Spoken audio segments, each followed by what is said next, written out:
નું નામ? મારું નામ છે વ્યાસ હતી. જે આ દવા નથી મળી રહી અત્યારે થેલિસીમિયા પીડિત બાળકો માટે શું કહેશો? બ્લડ દર 12 દિવસે ચડાવવાનું હોય છે, જેના કારણે ફેરેટિન બોડીના અલગ અલગ ઓર્ગન્સ ઉપર જમા થાય છે, જેમ કે હાર્ટ, લીવર, પેનક્રિયાસ એ બધા ઉપર જમા થાય છે.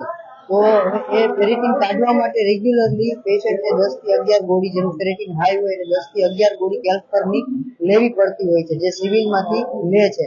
પણ જ્યારે સિવિલમાં જે દવા નથી મળતી તેના કારણે હરેક પેશન્ટ છે એ બહારથી નથી પરચેસ કરી શકતો. બહારથી એની પ્રાઇસ છે 400 થી 450 રૂપિયા. તો એ લોકો સિવિલમાંથી જ લેવી પડે છે.